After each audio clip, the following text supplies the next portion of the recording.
Hey guys, it is DXN here, and I'm going to bring you the first video on this channel. This channel is going to be a mixture of two games really. I might do some more depending on what you guys want to see.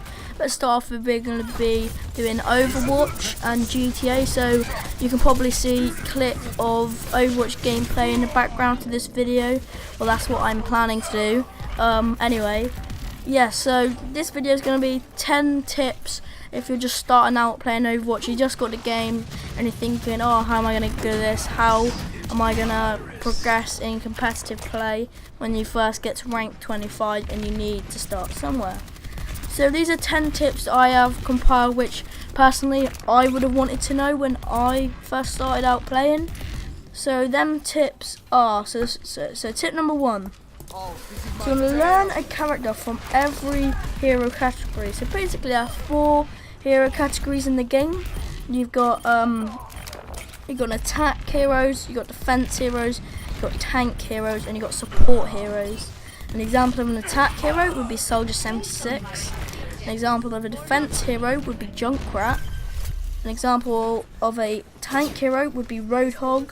And an example of a support hero would be Mercy. So that's 4 heroes from each category, and you basically want to learn them. Because moving into tip number 2, you want to look at basic team compositions.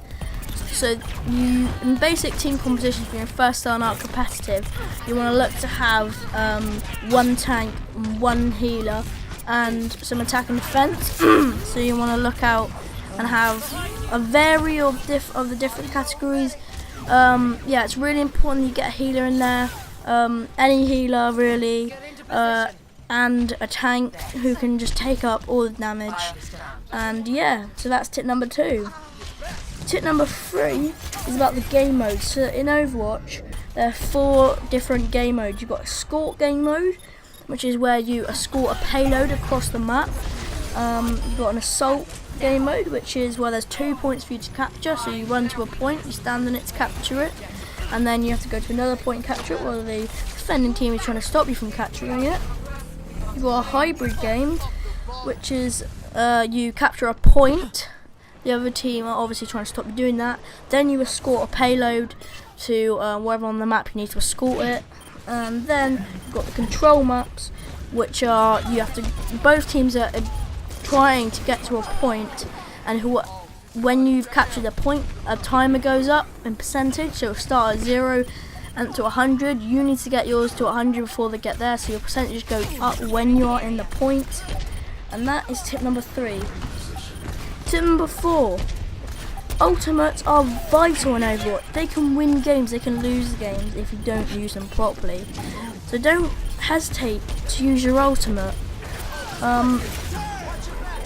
Yeah, just don't hesitate. You don't want to hold on to it all game and think, oh, I could have used it then, could have used it then. When you get it, you want to be looking at a soon appropriate moment.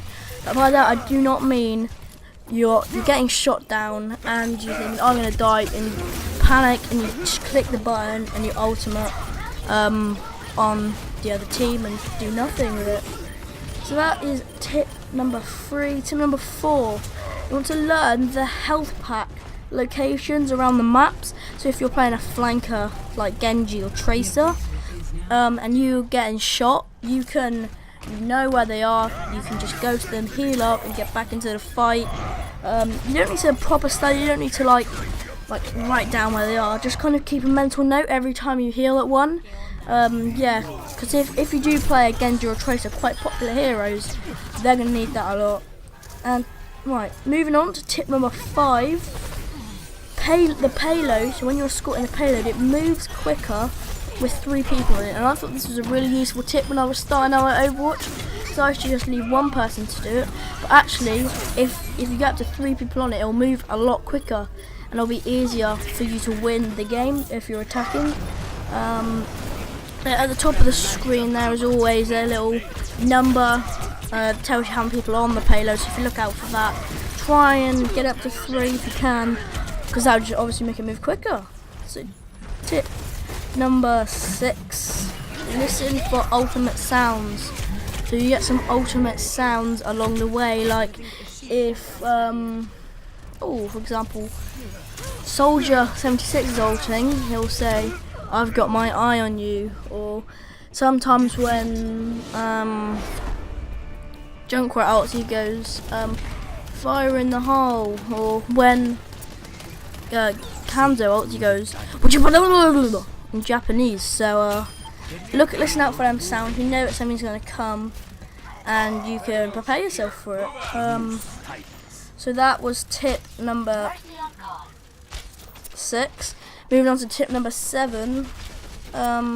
What's that? That was simple geometry.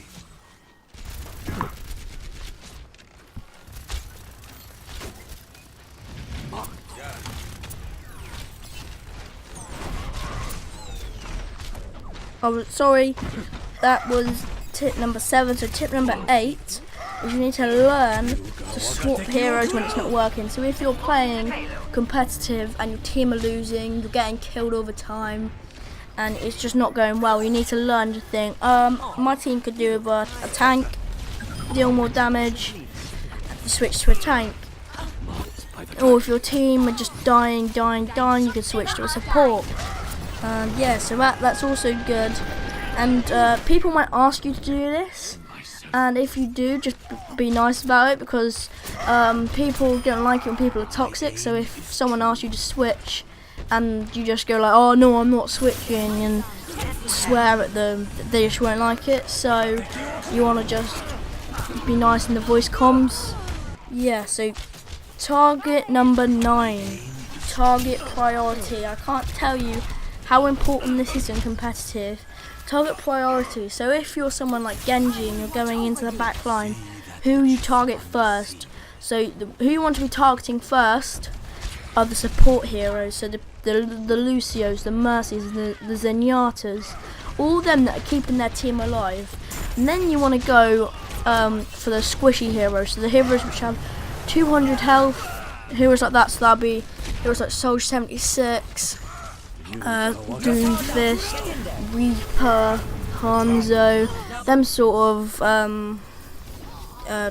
players. And then the final tip of this video is about your abilities and the cooldown. So you'll have a little abilities that each hero can do. For example, Soldier 76 can use a biotic field, and once you've used that biotic field, on the symbol of the biotic field will be a number, and that will be the amount of seconds you have to wait before you can use that again. So don't use a biotic field with Soldier, run into a fight and then just wondering why you can't heal yourself when you're getting shot in the fight. So yeah, all abilities have cooldowns, well, most of them I think do. Apart from Soldier 76, I know that his sprint ability doesn't have a cooldown, but most of them do. So yeah, that was 10 tips to help you climb the competitive ladder when you're starting at the bottom in bronze, or just you haven't just started competitive yet. I hope you've enjoyed this video. As I said, this is a new channel, so I would really appreciate it if you subscribed, if you liked the video, if you commented what you actually, what other tip videos you want to see about Overwatch, because I've played Overwatch for like a year now, so I kind of know what sort of things, I kind of know what I'm talking about. I don't want to sound like big-headed there, because I've only played it for a year, but I have good knowledge on the game. So yeah, just comment with other videos that you want help with, anything you want help with, and I'll reply to your comment. I'll make videos on it. And yeah, hope you enjoyed this video. Yeah, thank you for watching. I've been DXN. See you later. Bye.